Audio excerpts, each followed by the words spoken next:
నాకు చాలయ్యా నీ దీవెన నాకు చాలయ్యా ఓ కరుణామయ ఓ కరుణామయ ఓ కరుణామయ ఓ కరుణామయ నీ ప్రేమే నాకు చాలయ్యా యేసయ్యా నీ కృపే నాకు తోడయ్యా ఓ యేసయ్యా దేవానికి స్తోత్రాలు. కరువులు భూకంపాలు యోధాలు వచ్చిన నీ సువార్తను నే చాటెదను కరువులు భూకంపాలు యోధాలు వచ్చిన నీ సువార్తను నే చాటెదను నీ దీవెన నాకు చాలయ్యా నీ దీవెన నాకు చాలయ్యా ఓ కరుణామయ ఓ కరుణామయ ఓ కరుణామయ ఓ కరుణామయ నీ ప్రేమే నాకు చాలయ్యా ఓ యేసయ్యా నీ కృపే నాకు తోడయ్యా ఓ యేసయ్యా నీ ప్రేమే నాకు చాలయ్యా ఓ యేసయ్యా నీ కృపే నాకు తోడయ్యా ఓ యేసయ్యా నీ దీవెన నాకు చాలయ్యా నీ దీవెన నాకు చాలయ్యా ఓ కరుణామయ ఓ కరుణామయ ఓ కరుణామయ ఓ కరుణామయ నీ ప్రేమే నాకు చాలయ్యా ఓ యేసయ్యా నీ కృపే నాకు తోడయ్యా ఓ యేసయ్యా నీ ప్రేమే నాకు చాలయ్యా ఓ యేసయ్యా నీ కృపే నాకు తోడయ్యా ఓ యేసయ్యా జీవముగల దేవానికి స్తోత్రాలు. యేసయ్యా నీ సన్నిధిలో మొరపెట్టుచున్నాము తండ్రి. నీ కృపతో మమ్మల్ని ఆదరించి కాపాడిన దేవా నీకు స్తోత్రాలు. ఇంతగా మమ్మల్ని ప్రేమిస్తూ నడిపిస్తున్న తండ్రి నీకు స్తోత్రాలు. ఒక్కసారి నీ రెక్కడి కాచి కాపాడుచున్న దేవా ఇది ఉదయకాల సమయంలోనైనా ప్రతి ఒక్కొక్కరినైనా నువ్వు దర్శించిన రీతిని బట్టి నీకు స్తోత్రాలు. ఎవరైతే బలహీనత బలపరిచే దేవా నీకు స్తోత్రాలు. జీవము గల దేవా నీకు స్తోత్రాలని ఒక్కసారి ప్రభుత్వం జ్ఞాపకం చేసుకుందాం.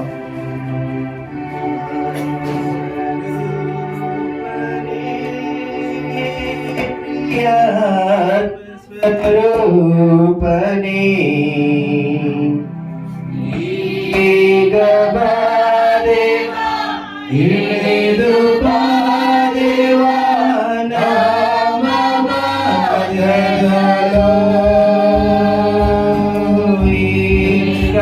ఈగబాదేవా ఇలేదు బాదేవా నామమాగలో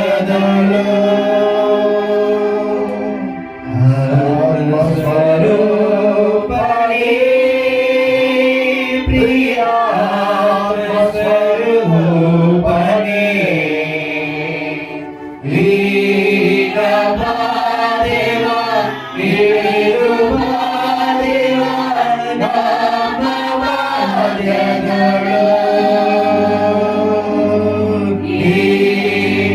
ఈగబాదేవా ఇరుబాదేవా నామమాగలో ಹೊಳಸದ ಕೆಸರಿನಿಂದ ನನ್ನನ್ನು ರಕ್ಷಿಸಿದೆ. ಹೊಳಸದ ಕೆಸರಿನಿಂದ ನನ್ನನ್ನು ರಕ್ಷಿಸಿದೆ.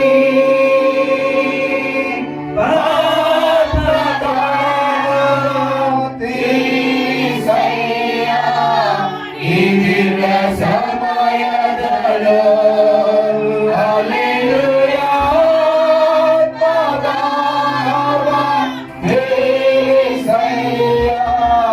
ಈ ದಿವ್ಯ ಸಮಯದಲ್ಲೋ ಆತ್ಮಸ್ವರೂಪ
కృపగల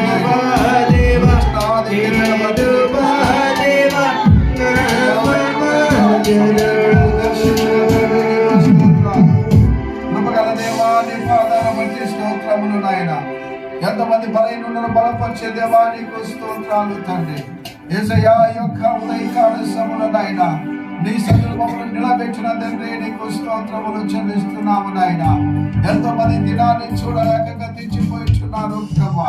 మాకైతే ఒక నూతనమైన కృప చేత నాయన అయా స్వతంత్ర దినుల ప్రభావం ఏర్పాటు చేసుకున్న తండ్రి నీకు స్తోత్రాలు. అయ్యా మమ్మల్ని విలువ పెట్టి కొనబడిన వెనుకలు ఆయన ఏర్పాటు చేసుకున్నాము తండ్రి. యేసయ్యా ఈ ఉదయకాల సమయంలో నాయన ఇంకా వస్తున్న బిడ్డను సకాలంలో నడిపించము తండ్రి. వచ్చిన ప్రతి ఒక్కొక్కరు నాయన నీ రెక్కలను భద్రపరిచాము తండ్రి. ప్రతి విధమైన సకల వ్యాధులను బాగు చేసే దేవా నీకు స్తోత్రాలు. దేవా యొక్క ఉదయకాల సమయంలో నాయన ఈ మాటలు వింటున్న ప్రతి ఒక్కొక్క బిడ్డనైనా దర్శించము తండ్రి. అయ్యా నువ్వు మాతో మాట్లాడము తండ్రి. జీవము గల దేవా నీకు స్తోత్రాలు నాయన. అయ్యా నీ సన్నిధికి రాలేకనని ఎంతో మంది నాయన పన్నుల భారాన్ని బట్టి రాలేకపోతున్నారేమో. అయ్యా నీ బిడ్డలు మాట్లాడే దేవా నీకు స్తోత్రాలు. దుష్ట శక్తుల చేతనైనా అంధకార క్రియల చేతనైనా ఎవరైతే బిడ్డలు బలపరిచే దేవా నీకు స్తోత్రాలు. యేసయ్యా ఈ ఉదయకాల సమయంలోనైనా నీ బిడ్డలు దర్శించావు నీకు స్తోత్రాలు చెల్లిస్తున్నావు. అయ్యా నీ మందిరములనైనా నిన్ను ఆరాధించదనిత మాకు అనుగ్రహించావు నీకు స్తోత్రాలు. యేసయ్యా ఈ స్తుతి ఆరాధన నీకే సమర్పిస్తూ మా ప్రభు అయిన యేసు క్రీస్తు నామమున ప్రార్థించి అడిగి వేడుకొనుచున్నాము తండ్రి. ఆమేన్. దయచేసి అందరం కూర్చుందాం. హల్లెలూయా హల్లెలూయా. క్రీస్తునందున్న ప్రియమైన వాళ్ళారా, వచ్చిన ఆదివారము కొన్ని మాటలు మనం నేర్చుకున్నాం. ఎంతమంది గడిచిన ఆదివారము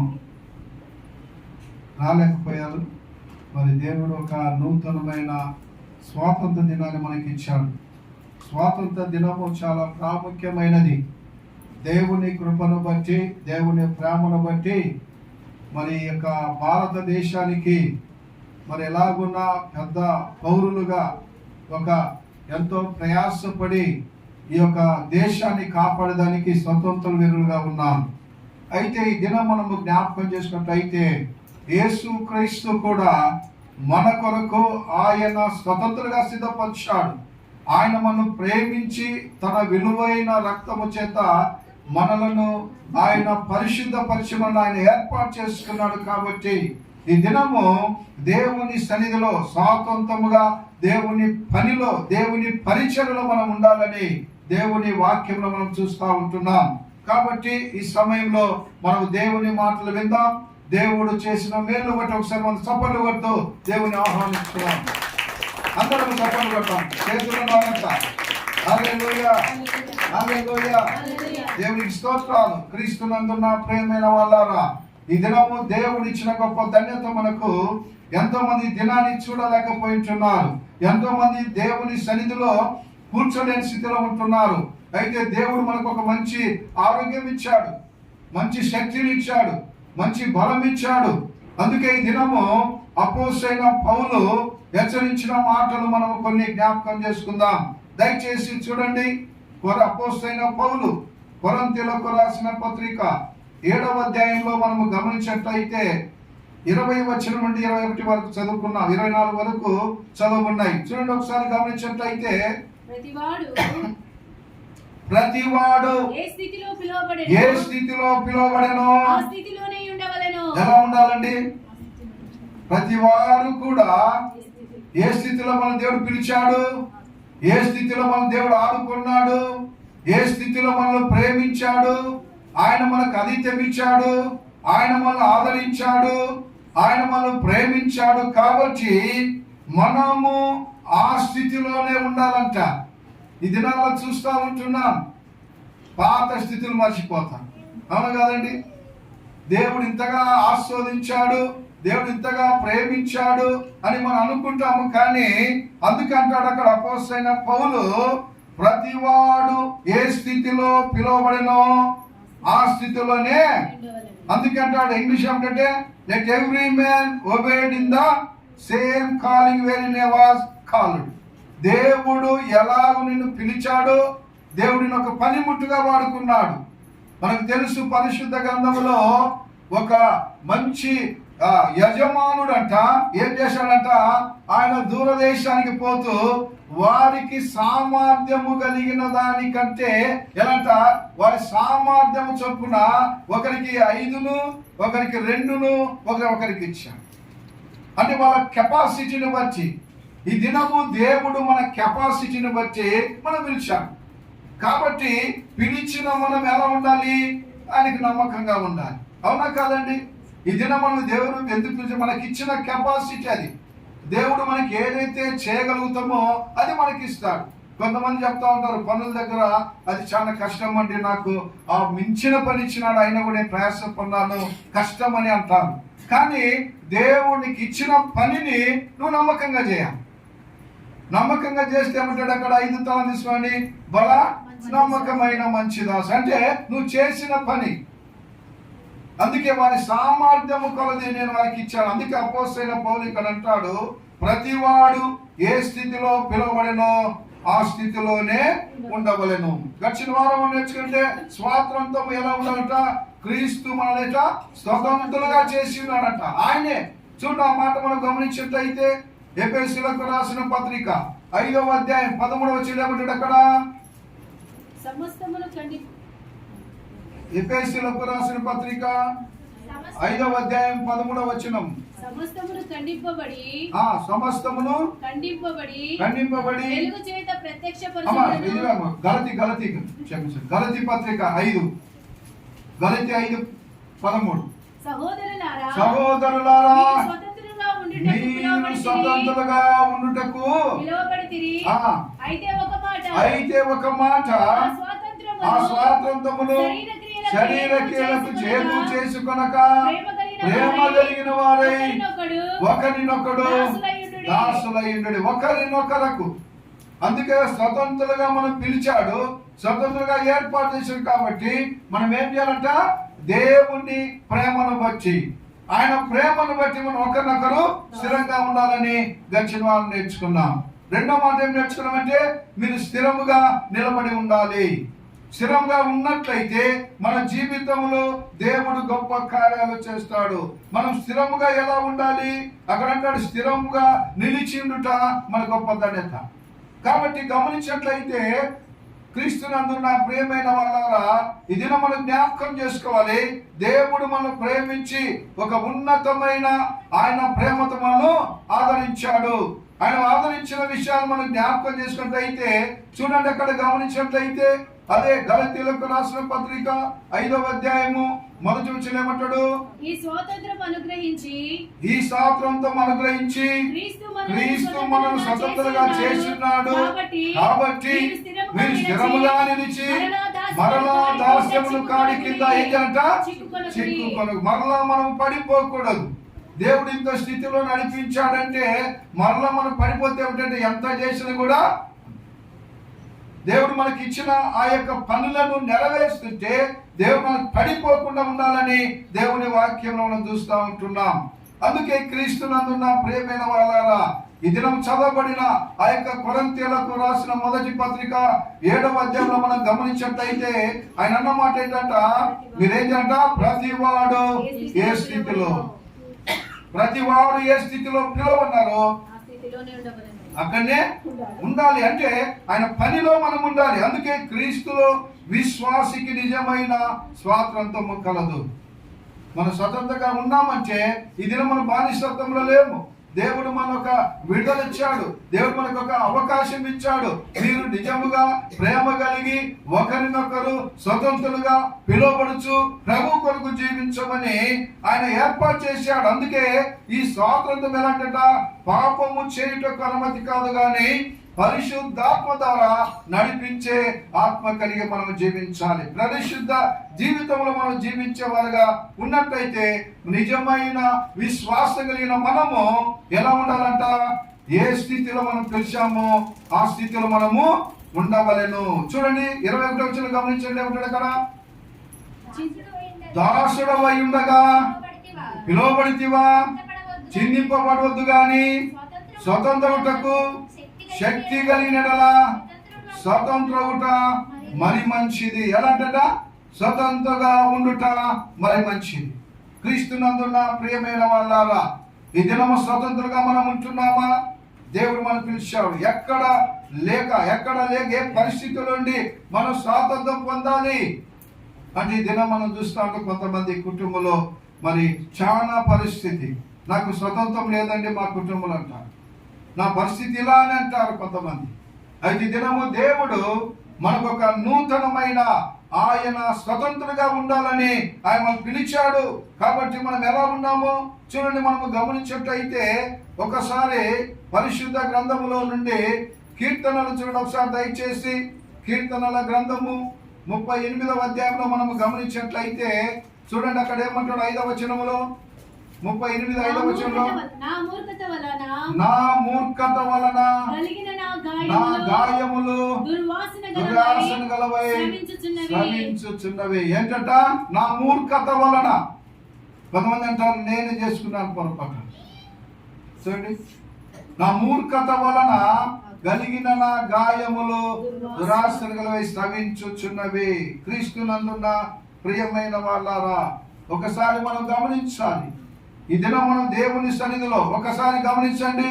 అదే 35వ కీర్తనలో ఒకసారి 8వ వచనం ఏమంటాడు? అక్కడ వానికి తెలియకుండా చేటు వాని మీదికి వచ్చును గాక, తాను వడ్డిన వలలో తానే చిక్కుకొనును గాక. తాను వడ్డిన వలలో అంటే అతనే చిక్కున్నాడు. కొంతమంది తాను చేయాలనుకున్నది అతనే.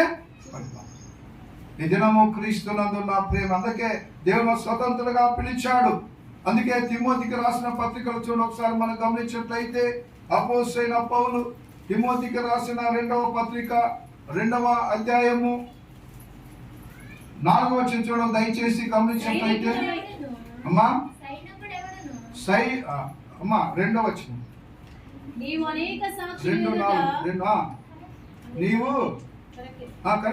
నీవు అనేక సాక్షుల ఎదుట నా వలన వినిన సంగతులను ఇతరులకు బోధించుటకు సామర్థ్యము గల నమ్మకమైన మనుషులకు అప్పగింపుము.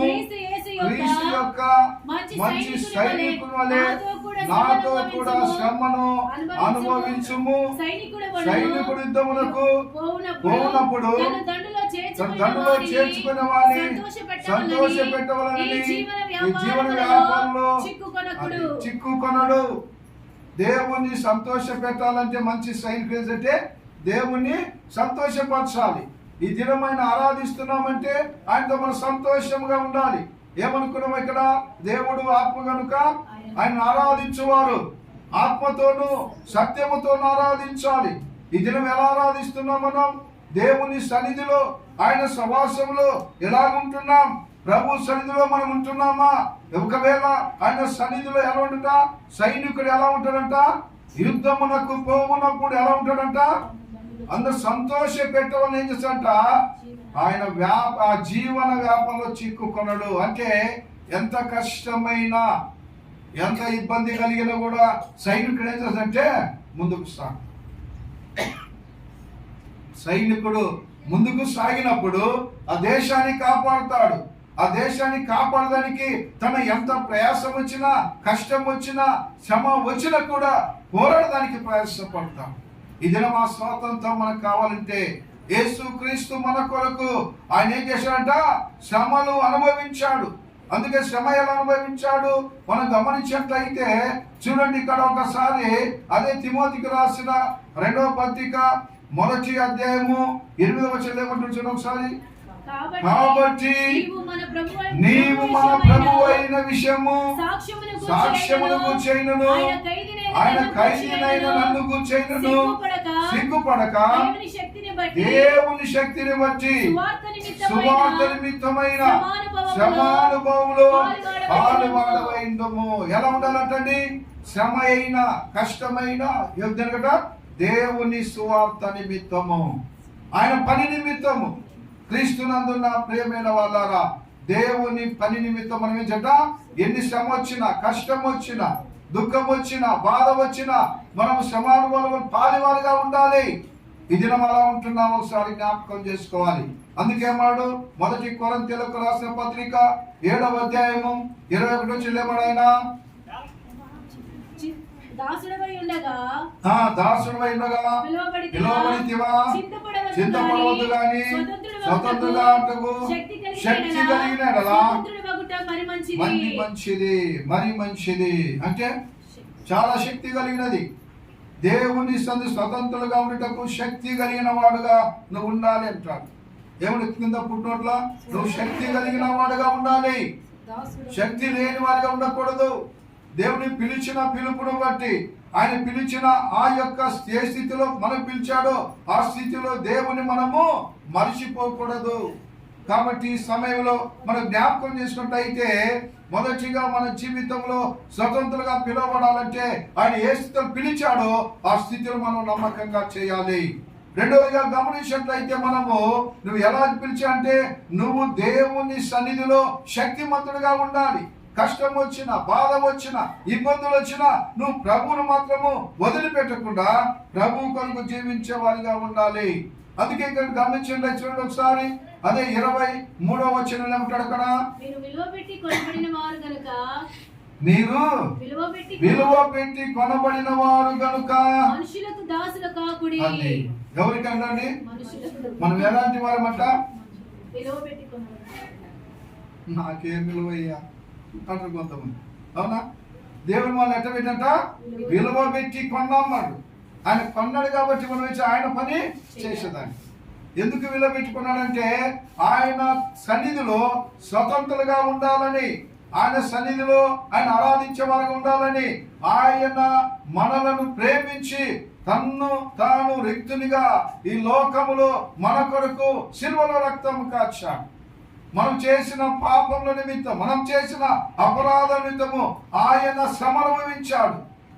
అందుకే మనల్ని పిలిచాడు కాబట్టి ఆయన పిలుపుకు మనం ఏం చేస్తాం? తగినట్లుగా ఉండాలి. అక్కడ చూడండి 22వ వచనం అక్కడ, ప్రభువునందు పిలువబడిన దాసుడు ప్రభు వలన స్వాతంత్రం పొందినవాడు, ఆ ప్రకారమే స్వతంత్రుడయుండి పిలువబడినవాడు. ఈ దినము ఆయన మనం పిలిచాడు కాబట్టి ఆయన స్వతంత్రుడుగా మనం ఉన్నాం. నాకేం స్వతంత్రం లేదండి, లేదు, ఆయన స్వతంత్రమును ఇచ్చాడు కాబట్టి మనం ఏం చేసామంటే భారతదేశం కొరకు మనం జెండాలు కట్టి జెండాలు పట్టుకొని పాట పాడి స్వతంత్రంగా మనం బ్యాటరీలు పెట్టుకొని తిరిగాం. యాభై తిరిగామండి. ఆగస్టు 15 తారీఖున 3 రోజులు అందరూ తిరిగినా ఉన్నాం. ఎందుకంటే ఒక స్వతంత్రం అంటే మన భారతదేశాన్ని దేవుడు కాపాడి ఆ యొక్క బ్రిటిష్ వారిని మనకి ఇరిపించాడు కాబట్టి ఈ దినము యేసుక్రీస్తు మనం ఈ లోకములో జీవిస్తున్న మనలను ఆయన బిడ్డగా స్వీకరించడానికి ఆయన మన స్వతంత్రంగా పిలిచాడు. ఈ స్వతంత్రంలో ఎలా ఉండాలి? అందుకే మనం గమనించినట్లయితే మనము ఎక్కడ లేక ఏ పరిస్థితులని స్వాతంత్రం పొందాలి అని మనం ఆలోచన చేయాలి. ఈ దినం ఎక్కడ ఉన్నాం, మనం ఏ స్థితిలో ఉన్నాము మనం జ్ఞాపకం చేసుకున్నట్లయితే నంబర్ 1 మనం జ్ఞాపకం చేసుకోవాలి, భ్రష్టత్వము నుండి స్వతంత్రంగా మనము ఆయన పిలిచాడు. ఎక్కడి నుంచి అంట? ఈ లోకంలో భ్రష్టత్వం నుండి మనము స్వతంత్రంగా పిలువబడినాం. ఎలా పిలువబడినామో మనము గమనించినట్లయితే చూడండి, పేతురు రాసిన 2వ పత్రిక చూడండి ఒకసారి దయచేసి. పేతురు రాసిన 2వ పత్రిక 2వ అధ్యాయము 19వ వచనం ఏమంటే అక్కడ, తామే భ్రష్టత్వములకు దాసులయ్యుండియు అట్టి వారికి స్వాతంత్రం ఇద్దుమని చెప్పుదురు. ఒకడు దేని వలన జయింపబడునో దానికి దాసుడే కదా. పేతురు చెప్తా ఉన్నాడు ఇది నాన్న ఏంట, తామే భ్రష్టత్వమునకు దాసులయ్యుండియు అట్టి వారికి స్వాతంత్రం ఇద్దు. చాలా మంది చెప్పేవారు ఉన్నారు. కొంతమంది ఏమంటే చెడిపోయిన వాడు అని చెప్పాను. అవును కదండి, ఏం పర్వాలేదు రాయా నాతో చెడిపోయే వాళ్ళు ఉంటారు. అయితే ఇదిలో మనం ఈ లోక సంబంధం భ్రష్టత మనం స్వతంత్రంగా దేవుడు మనం ఏర్పాటు చేసుకున్నాడు. ఈ దినం అలా ఉంటున్నామా? ఈ దినము క్రీస్తునందున్న ప్రియమైన వాళ్ళారా, మన దేవుని సన్నిధిలో మనం పరీక్షించుకోవాలి, దేవుని సన్నిధిని హెచ్చరించుకోవాలి. అలా ఉన్నప్పుడు మనం గమనించినట్లయితే ఒక మాట చూడండి, ఇర్మియా గ్రంథంలో చూసినట్లయితే చూడండి ఒకసారి ప్రవక్త అయిన యిర్మీయా అంటున్నాడు 3వ అధ్యాయము 22వ వచనం చూడండి ఏమంటాడు అక్కడ.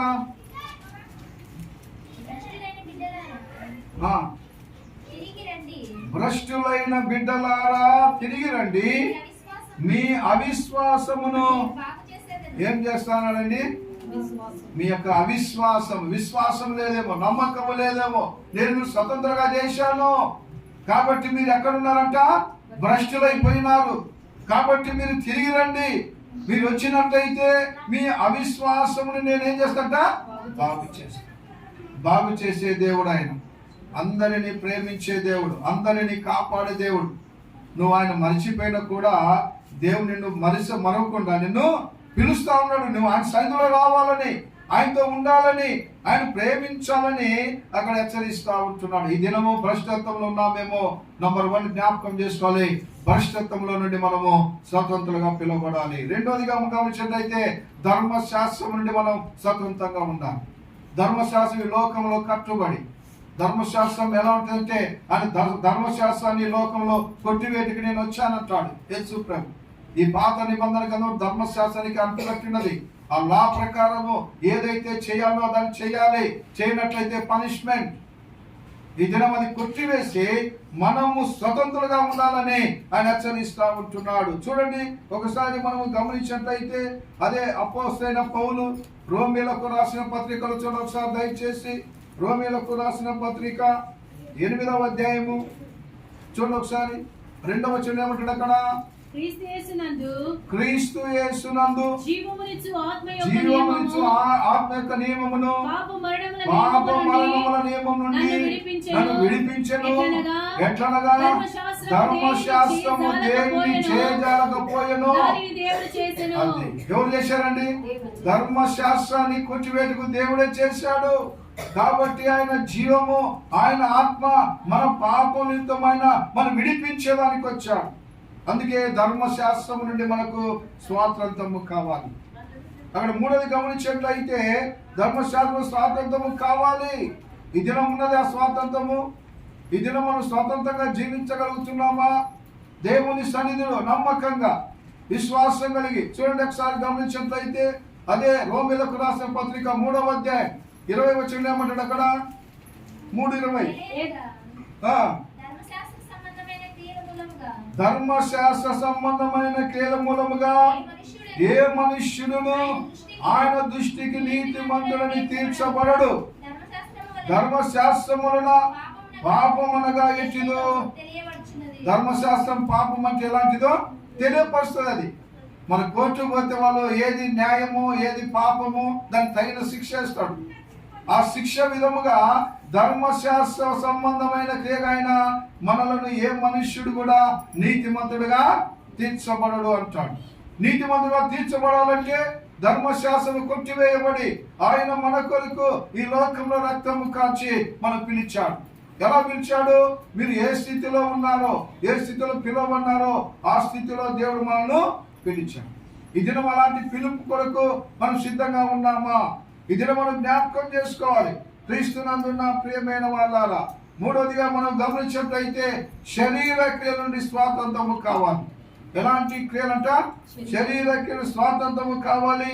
మానవులు కల్పించే ఆ యొక్క కట్ల నుండి స్వాతంత్రము కావాలి. యేసు ప్రభు దినాలలో ఆ యొక్క పట్టణానికి వెళ్ళేటప్పుడు కట్టబడిన ఆ యొక్క గాడిదను మనం చూపించాడు. కట్టబడింది ఎక్కడ కట్టుంటే ఆ యొక్క గ్రామంలో వెళ్తూనే ఆ ఇంటి బయట కట్టబడిన గాడిదను ఎలా విప్పబడిందంటే ఆయన నాకు కావాలన్నాడు. ఈ దినం మా కట్ల నుండి మనకు విడుదల కాబట్టి మన జీవితంలో ఆ స్వాతంత్రము కావాలి. మనకు తెలుసు మరి మార్తా మరియల కుటుంబంలో ఒక సంఘటన జరిగింది. తన ప్రేమించిన కుమారుడైన తమ్ముడైన లాజరు చనిపోయాడు. చనిపోయినప్పుడు యేసయ్య మధ్యలో లేడు. ఆయన ఎక్కడో ఆ వాక్యము చెప్తున్నాడు. అయితే వారు అన్నమాట యేసయ్యలో ఉంటే ఈయన చనిపోయేవాడు కాదు అన్నాడు. కానీ యేసయ్య నుండి అతన్ని పిలిచాలని చనిపోలేదు. లాజరు బయటికి రమ్మన్నప్పుడు లాజరు బయటికి వచ్చాడు. వెంటనే ఏమన్నా లాజరు ఆ ప్రభు ఏమన్నాడు? ఆ యొక్క కట్లు విప్పండి అన్నాడు. అతను సజీవముగా వచ్చాడు. క్రీస్తునందున్న ప్రియమైన వాళ్ళారా, ఈ దినము మానవులు కల్పించే కట్ల నుండి స్వాతంత్రం కావాలంటే ఇదిగో లాజరు చనిపోయి 4వ దినం కూడా అతన్ని లేపినట్లుగా చూస్తా ఉన్నాం. ఈ దినము ఆ స్వాతంత్రం మనకు కావాలి. ఇంకా మనము గమనించినట్లయితే మరణ బంధకాలముల నుండి సంబంధం మనకు స్వాతంత్రం కాదు. మరణములో నుండి జీవములో ఆయన నడిపి ఏమంటే దావీదు కీర్తనలు 103 చూడండి ఒకసారి ఏమంటాడు. 103 వచ్చింది ఏమంటాడు అక్కడ కీర్తనలు 103 ఆయన నీ దోషములన్నిటినీ క్షమించువాడు, నీ సంకటములన్నిటిని కుదుర్చువాడు, సమాధిలో నుండి నీ ప్రాణమును విమోచించుచున్నాడు, కరుణా కటాక్షములను నీ కిరీటముగా జగంట సమాధిలో నుండి మన ప్రాణమును కాపాడు. ఈ దినము క్రీస్తునందున్న ప్రియమైన వాళ్ళరా మరణ బంధకాల నుండి మనకు స్వాతంత్రం, మరణముల నుండి బ్రతికించాడు. ఎవరిని? లాజరు కట్లు నింపబడ్డాయి. ఈ మరణముల నుండి ఆయన స్వాతంత్రంగా వచ్చాడు బయటికి. ఈ దినం మనం జ్ఞాపకం చేసుకోవాలి క్రీస్తునందున్న ప్రియమైన వాళ్ళారా. అందుకే యెషయా ప్రవక్తుడు ఒక మాట అంటాడు చూడండి దయచేసి. యెషయా గ్రంథము 42వ అధ్యాయము చూడండి ఒకసారి. యెషయా గ్రంథము 42వ అధ్యాయము 6-7 వచ్చిన చూడండి ఒకసారి. గుడ్డివారి కన్నులు తెరచుటకును, బంధింపబడిన వారి చెరసాల వెలుగును తెచ్చుటకును, చీకటిలో నివసించు వారిని బందీకుని వెలుపలి తెచ్చుటకును యెహోవానగు నేనే నీతి విషయములో నిన్ను పిలిచి నీ చెయ్యి పట్టుకొని నిన్ను కాపాడి ప్రజలకు నిబంధనగాను అన్యజనులకు వెలుగుగాను నిన్ను నియమించున్నాము. నీ చేతితో నన్ను పట్టుకో, నీ ఆత్మతో నన్ను నడుపు, శిల్పి చేతిలో శిలను నేను, అనుక్షణము నన్ను చెక్కుము, శిల్పి చేతిలో శిలను నేను, అనుక్షణము నన్ను చెక్కుము అని చెయ్యి పట్టుకొని మనను నడిపించే దేవుడు. ఈ దినము క్రీస్తునందున్న ప్రియమైన వాళ్ళ నిన్ను కాపాడి ఆయన ఏం చేసట మనం కాపాడి ప్రజల కొరకు నిబంధనగా మనం ఏర్పాటు చేసుకున్నాడు. ఆయన మనకు స్వాతంత్రం ఉంది కాబట్టి మనం ఏంటంట వారిని నియమించాలి, వారిని నడిపించాలి. అలాంటి గొప్ప ధన్యత దేవుడు మనకి ఇచ్చాడు స్వాతంత్రం. ఈ దినం మన స్వాతంత్రం మనం ఏం చేయగలుగుతున్నాం. ఇంకా సాతాను దాస్యం స్వాతంత్రం కావాలి. ఈ లోక సంబంధం నుండి బయటికి రావాలి. రోగ బలహీనత నుండి మనలో స్వాతంత్రం కావాలి. రోగ బలహీనతల నుండి ఒక స్త్రీ మనకేం చేట దయ్యం పట్టిన స్త్రీ 18 సంవత్సరాల నుండి నడుము వంగిపోయి ఆ పరిస్థితి ఎలా ఉన్నదంటే అలాంటి రోగములు కూడా దేవుడు ఆమె చేట లేపాడు. పట్టుకున్న ఆయన యేసు ప్రభు ఆమె చెయ్యి ఆయన ముట్టగానే ఆమె లేచి నిలబడదంట. చూడండి ఎంత ఆశ్చర్యము. ఈ దినము ఆ యొక్క రోగముల నుండి బాగు చేసి మనం స్వతంత్రంగా నిలబెట్టాడు. ఆమె ఏం చేశాడు చూడ ఒకసారి. లూకాసు వార్త చూడ ఒకసారి. లూకాసు వార్త 13వ అధ్యాయము 11వ వచనం ఏమంటాడు అక్కడ. 18 ఏళ్ల నుండి బలహీనపరచు దయ్యం పట్టిన ఒక స్త్రీ ఉండెను. ఆమె నడుము వంగిపోయి ఎంత మాత్రమును చక్కగా నిలబడలేకుండెను. ఎంత మాత్రము కూడా చక్కగా నిలవలేని స్థితి. కానీ ఆమె ఏం చేసిందంట అక్కడ. ఆమె మీద చేతులు ఉంచగానే ఆమె చక్కగా నిలవబడి ఏం చేసిందంట దేవుని మహిమపరచెను. హల్లెలూయా. ఈ దినము దేవుని మహిమపరుస్తున్నామా? దేవుడు మనకి ఇచ్చిన స్వాతంత్రం ఇది. దేవుడు మనకి ఇచ్చిన ధన్యత. దేవుడు నాకు చేసిన మేలు. ఇది మా యొక్క రోగ బలహీనతల నుండి ఆ స్త్రీని దేవుడు ముట్టాడు. ఎన్ని సంవత్సరాలండి? 18 ఏళ్ల నుండి బలహీనపరిచి పట్టినట్ట దెయ్యం వచ్చింది. చూడండి సాతాను అలాంటి రోగాల ద్వారా దేవుడు నడిపిస్తూ ఉంటాడు. కాబట్టి మనం జ్ఞాపకం చేసుకోవాలి. వెంటనే ఆమె చేసట దేవుని మహిమపరిచింది. కొంతమంది బాగా ఎత్తుకుని నేను పర్వాలేదులేబ్బా దేవుడు బాగా చేశాడు అని ఉంటాడు. కానీ ఆమె అంటే దేవుని స్తుతించింది, దేవుని మహిమపరిచింది, దేవుడు చేసిన మేలు వచ్చి. కాబట్టి ఇది మనకు క్రీస్తునందున్న ప్రియమైన వాళ్ళ ఎప్పుడు మనకు స్వతంత్రము వస్తుంది అని ఆశించామంటే దేవుడు మనల్ని కాపాడినప్పుడు, దేవుడు మనల్ని పిలిచినప్పుడు మనకు స్వతంత్రంగా దేవుడు మనకి ఇచ్చాడు ఈ ధన్యత. అందుకే ఎప్పుడంటే మనము దేవుని బిడ్డలుగా ఉన్నప్పుడు, దేవుని కుమార్తెలుగా ఉన్నప్పుడే మనకు నిజమైన స్వాతంత్రము. ఆ స్వాతంత్రం ఎలా వస్తుంది? అందుకే మత్తయి సువార్త మనం గమనించినట్లయితే ఆయన అన్న మార్చండి ఒకసారి. మత్తయి సువార్త 17వ అధ్యాయం, మత్తయి సువార్త 17వ అధ్యాయము 24 నుంచి ఒకసారి దయచేసి గమనించినట్లయితే, వారు కపెర్నహూమునకు వచ్చినప్పుడు అరశేకమును వసూలు చేయవారు పేతురు వద్దకు వచ్చి, మీ బోధకుడు ఈ అరశేకము చెల్లింపడాన్ని అడగగా చెల్లించుననెను. అతడు ఇంటిలోనికి వచ్చి మాటలాడక మునిపే యేసు ఆ సంగతి ఎత్తి, సీమోనా నీకేమి తోచుచున్నది? భూరాజులు సుంకమును పన్నును ఎవరి యొద్ద వసూలు చేయుదురు? కుమారుల యొద్దనా అన్యుల అని అడిగెను. అతడు అన్యుల యొద్దనే చెప్పగా, యేసు అలాగైతే కుమారులు స్వతంత్రులు. అంటే ఈ దినం మనం గమనించాలి. స్వతంత్రంగా ఉన్నవారు ఆ దినాల్లో గమనించినట్టయితే పన్ను కట్టేవారు. పన్ను కట్టలేకుంటే నువ్వు స్వతంత్రంగా లేవు. కొంతమంది పన్ను కట్టకుండా ఎవరు కట్టలేరండి? గవర్నమెంట్ ఇచ్చిన ఆ పన్ను కట్టలు వారు ఒక్కోసారి వచ్చి రేడ్ వేసి పట్టుకొని, ఇంత నువ్వు చేసిన దేవునికి ట్యాక్స్ కట్టేది పట్టుకో. అవునా కదండి? ఇదే దేవుని కొరకు మన దేవుని చెల్లించేది. అందుకంటాడు దేనికి చెల్లించాలో దాన్ని చెల్లించాలి.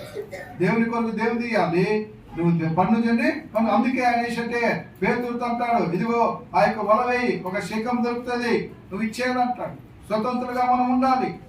చూడండి, అక్కడ గమనించేవాడు వచ్చినట్టు, అయినను మనం వారికి అభ్యంతరం కలగజేయకుండానట్లు నీవు సముద్రం పోయి దారము వేసి మొదట పైకిచ్చు చేపలు పట్టుకొని దాని నోరు తెరిచి అనగా ఒక శేఖము దొరుకును, దాన్ని తీసుకొని నా కొరకును నీ కొరకును వారికి ఇమ్మని. అంటే నా వంతు నీ వంతు ఇచ్చేయనండి. మనం స్వతంత్రమే, కానీ మనం ఏం చేయాలా? పన్ను చెల్లించాలి. ఏదైతే చేప పైకి వస్తుందో దాన్ని తీసుకో, దాని శేఖము తీసి నువ్వు నా కొరకు నీ కొరకు. ఇది నమ్ము క్రీస్తునందున్న అప్పుడే మనం దేవుని కుమారులుగా పిలవాలి. దేవుని కుమారులు ఎట్లా స్వతంత్రంగా ఉండాలి. దేవుని బిడ్డలు తగ్గిపోతా ఉంటే మనం ఏంటంటే ఈయన ఎంత దేవుని భక్తి ఉండి చేస్తున్నాం. అవునా? దేవుల్లో మనం ఉండాలి నమ్మకంగా. తర్వాత మనం గమనించినట్టయితే సత్యము కలిగి జీవించినప్పుడు మన స్వతంత్రం. నమ్మకంగా సత్యంగా ఉండాలి. ఏమన్నాడు దావీదు కీర్తన? నమ్మకస్తులు కావాలంటాడు. నమ్మకస్తుల కొరకు నేను ఎదురు చూస్తా అంటాడు. చూడండి ఒకసారి 101వ కీర్తనలో 6వ వచనంలో ఏమంటాడు? అక్కడ దేశములు నా యుద్ధ నివసించినట్లు దేశములో నమ్మకస్తులైన వారిని కనిపెట్టుచున్నాను. నిర్దోషమందు నడుచువారు నమ్మకమైన వారు కావాలి నాకు. దేవుని పరిచర్యలో స్వతంత్రంగా ఉండాలంటే ఏం చేయాలంట? సత్యముతో కడిగి నడుచుకే వారు స్వతంత్రంగా ఉండాలంటే నమ్మకంగా ఉండాలి. అందుకే యోహాను సువార్తలు కూడా ఒక మాట అంటారు. చూడండి ఒకసారి, యోహాను సువార్త 8వ అధ్యాయం చూడండి ఒకసారి దయచేసి. యోహాను సువార్త 8వ అధ్యాయము 32వ వచనం చూడండి ఒకసారి. ఏమంటాడు అక్కడ?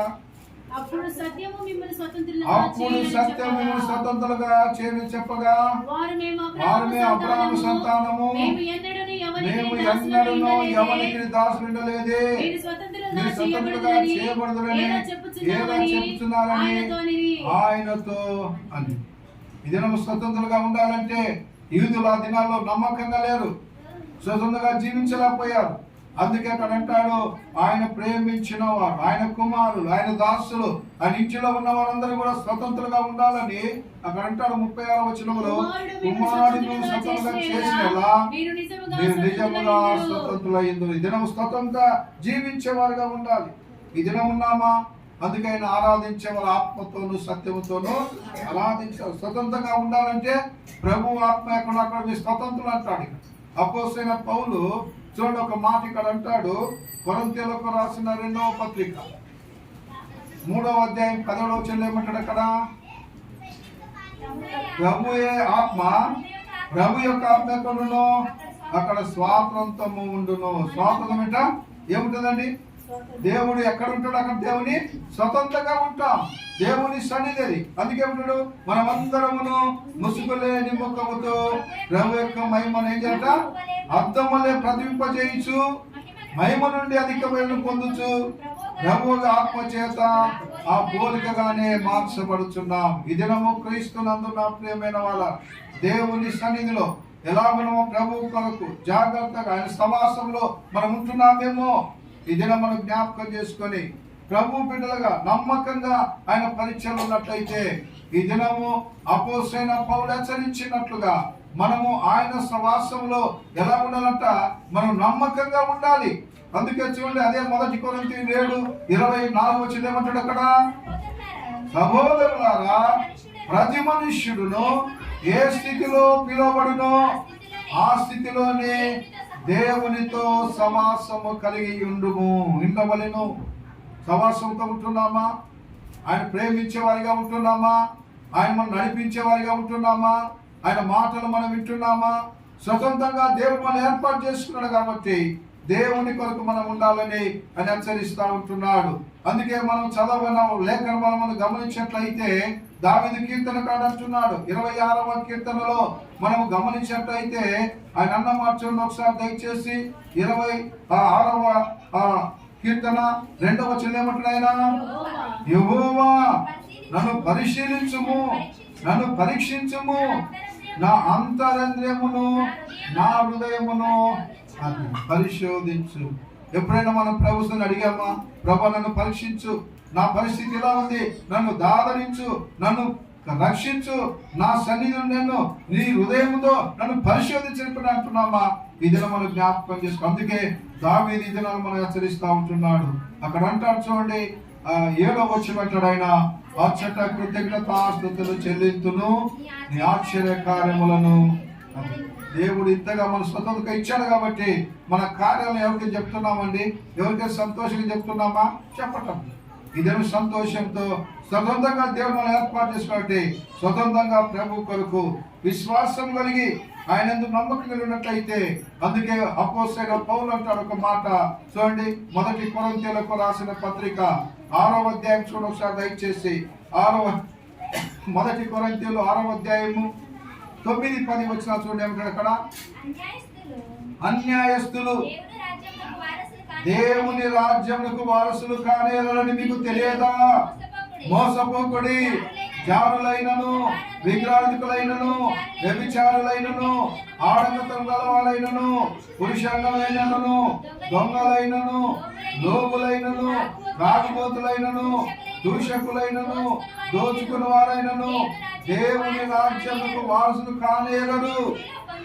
మీలో కొందరు అట్టి వారైంటిరి గాని ప్రభువైన యేసుక్రీస్తు నామమున మన దేవుని ఆత్మయందు మీరు కడగబడి పరిశుద్ధపరచబడిన వారై నీతిమంతులుగా తీర్చబడి. ఎప్పుడంటండి ఆ మాటలు? దేవుని సన్నిధిలో క్రీస్తునందున్న ప్రియమైన వాళ్ళారా, ఈ దినం మనం జీవితంలో ఆయన దేవుని రాజ్యం వారసులుగా ఉండాలంటే ఇదిగో మీరు ఆయన రక్తములో కడగబడి, అనంతరం మీరు ఆయన ఆత్మలు మీరు కడగబడాలి.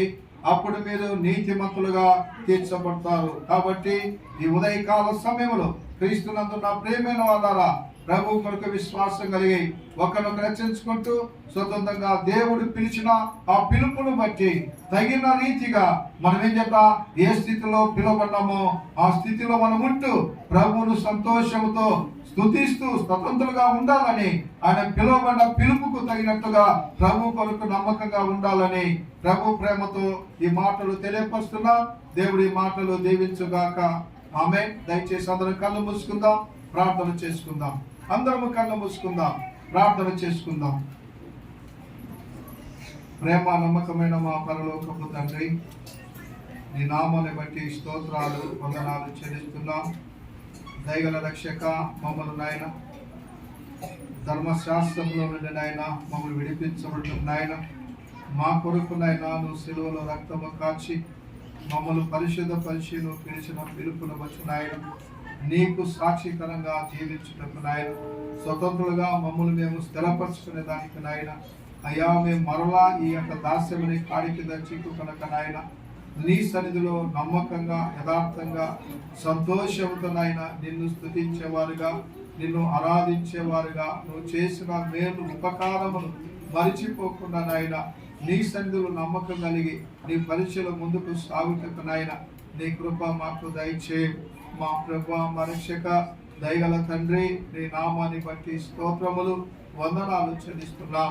ఇదిగో ప్రత్యేకంగా నాయన చేరి వచ్చిన ప్రతి ఒక్కొక్కరు నాయన దాని బిడ్డలు మరి ఈ మాట వింటూ ప్రతి ఒక్క కుటుంబాలను అయ్యా నీ దయగల హస్తం కాచి కాపాడి నాయన, అయ్యా నీకు నమ్మకంగా నాయన మమ్మల్ని మేము నీతిలో తీర్చబడిన నాయన నీ కృపను బలపరుస్తూ నడిపిస్తున్న దేవా, నీకు స్తోత్రాలు వందనాలు చెల్లిస్తూ మేము నీ సన్నిధిలోనైనా అయ్యా నిత్యము నిన్ను సన్నిధిలో వర్ధిల్లుటకు నాయన నీ కృప మాకు దయచేయి నాయన. ప్రభా నీకు చిత్తమైతే మరలా మీకు కలుసుకుని నీ కాపుదల భద్రత దయచేసి నువ్వే మమ్మల్ని కాపాడుదు అని మా ప్రభు అయిన యేసు క్రీస్తు నామమున ప్రార్థించి అడిగి వేడుకొచ్చున్నాము తండ్రి. ఆమేన్. అందరికీ వందనాలు. God bless you. దేవుని దీవించుగాక.